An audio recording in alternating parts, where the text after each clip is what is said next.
Alang sa atong padayo pagdiskubre sa kanindot sa lungsod sa Sugod, at tuon nato ang mga tourist attractions nga gipasigarbo sa matag Sugoranon.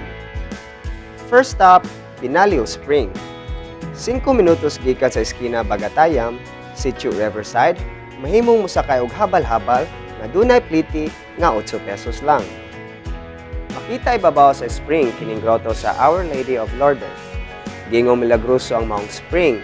Gani, matod sa 85 anyos nga si Tatay Crispin, daghan na ang naulian sa ilang mga sakit sa dihang may bisita sila dinhi. Ang sinugdanan gani, dunay bata nga nagluya gikan sa Samar. Unya, nagkuan siya nga ipapangita gani dapita dinhi. Bindan namig pong nga kaning tubig ang pingin ninyo kay balaanon. Musulti sa bata nga na nagluya. Itong bata nga nagluya, gibalik siya nalingog siya po niya, nga naaya siya ang tubig.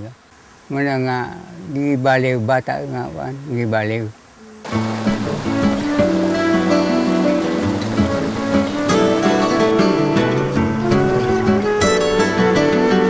Dinhi sa lungsod sa Sugod, dili na nimo kinahanglan pang musaka og lungtod ug mulabang og sapa aron makakitag falls. Kini tungod kay sa dili pa nimo maabot ang Binalio Spring, makita na nimo kining usa ka falls nga nahimutang duol ra kaayo sa highway. Mao kini ang Bagatayam Falls. Bagatayam, ani niadto ko sa mga istorya sungan, ani ko nung magbagat ang mga yam, manangalag Bagatayam.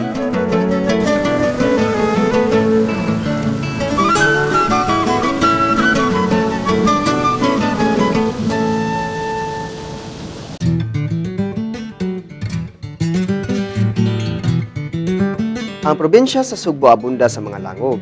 Apan kining langob sa lungsod sa Sugod nga nahimutang sa Barangay Kalumbuyan, adunay interesting fact. Og una na mainom siya murag tayam bitaw dili kay tabang pero mainom jud. Pero mutaob para jud na siya. Sukod pagkamat mo kubot mao gining tubig among gigamit. Okay, wala pa may tubig diri mao among imnon, may mo ilungag, tanan may kaligo.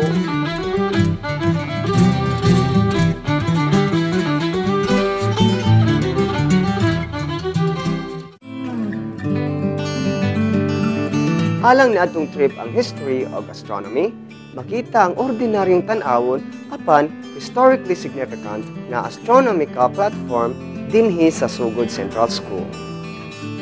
Dinhi sa platform nakasuwat kung nganong importante kini. Tuig 1929, gihimo kining International Astronomical Observatory post alang sa total solar eclipse diin ang lungsod sa Sugod mao ang sentro.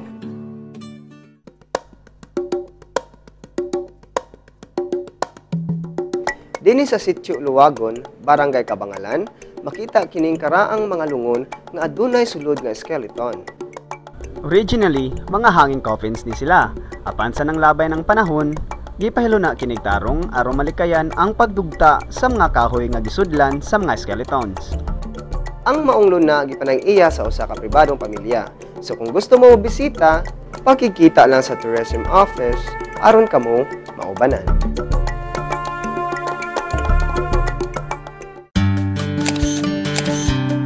Want more history? Naapay daghan. Dinhi sa Ruro Port sa Sugod, makita ang usa ka Japanese war shipwreck nga anaa mahimutang sa Barangay Tabonon. Apan makita lamang kini pinaagi sa pag-scuba diving. Kawa sa shipwreck, anausab din hinimutang ang ilang marine sanctuary.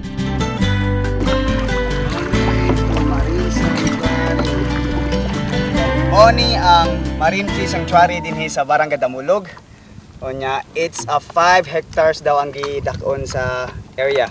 So ato siya butang og flag para timailhan nga protected area ni siya.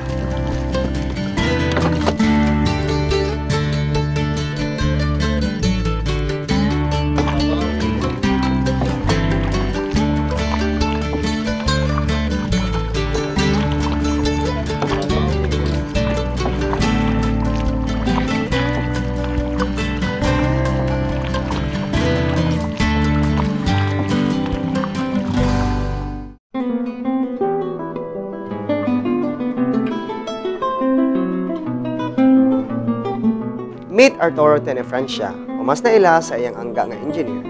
Si engineer adunay talagsaon nga balay, kini tungod kay puno kini sa antique materials nga siguradong collector's item gyud.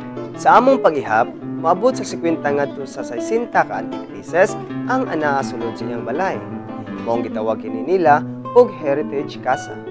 Ako amahan, kontraktor, no? Kanya, ako ay foreman sa mga construction niya. Now, after nga mahumana siya, mahuman ng balay, diyan ako makita ang ilang mga pag-display bilaw, arrangement nila sila balay, pagbutan sa mga antique items, no? Lain-lain nga, so nahulog ang akong nadani ko ba, no? Walang interested kayo ko. Yun ibang aton creativity, no? Maabot man lang na.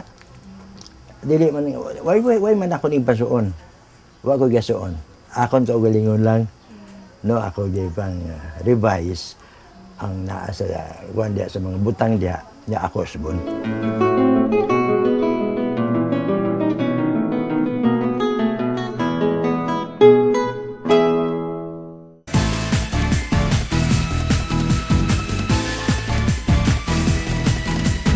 Speaking of history, ang gisaulog nga festival sa lungsod sa Sugod naghandom sa kagikan sa pangalan sa ilang lungsod. Gitawag kini og Panagsugod Festival. Sugod, sugod, sugod, sinugdanan sa pag-ampo, sinugdanan sa kakuki, sinugdanan sa paglambo, mga tubod sa tubig, maanindot nga talan-awon sa bukid. Makabitihan nga baybayon, katawang mahigog maon, pag-uswag mo ipadayon, kanunay kang mapasigarbohon, mapabilin ka nga masidlakon. Sugod-sugod sa sugod mga tuka, sugod-sugod magpadayon ka.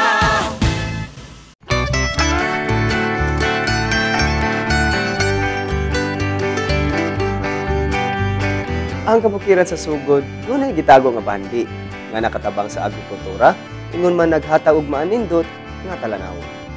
Mao kini ang Kabug Cereal Plantation nga nahimutang sa barangay Nahusan. Major producer ang maong barangay sa Kabug Cereal nga mao'y main ingredients sa budbud kabug. In fact, 70% sa Nahusan residents nananom og kabug cereal. Laing panginabuhi sa mga Suguranon kining basket making sa Sitio Sandayong, Barangay Liki. Tuwan na dire sir, mga 80 kabubong ni rin ang trabaho ang inani. Mao gini ang saligan rin napita ning panginabuhi ah. O kining handicrafts nga ginama sa Salimpukot, usa ka klase sa walban, butay og init sa Barangay Kanduwang ug Damulog.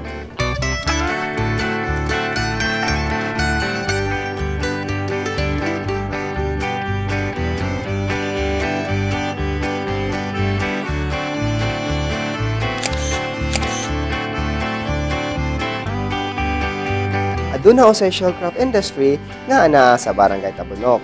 Sila usab ang naghimo sa stone marker nga makita sa puting bus.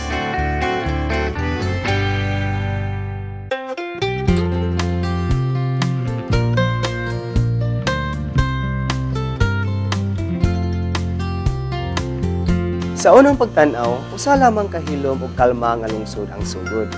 Apan kung imong kini suruyon, imong mahibaw-an ang maong tagong bahandi nga makalingaw kanimo and at the same time makapuno sa imong nahibaw-an mahitungod sa kaagi o kabilin sa lungsod.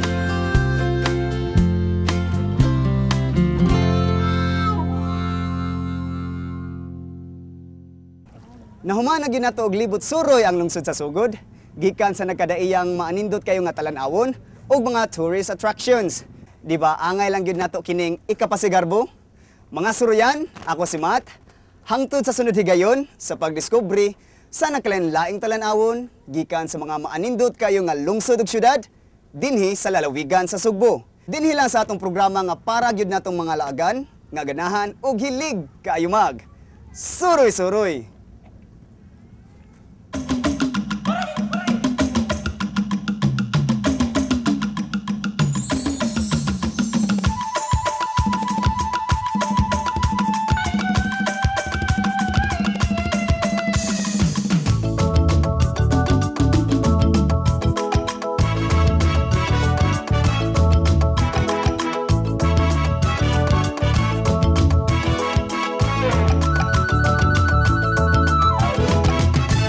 Ano? Ay, cellphone. Ako, ilang text na to.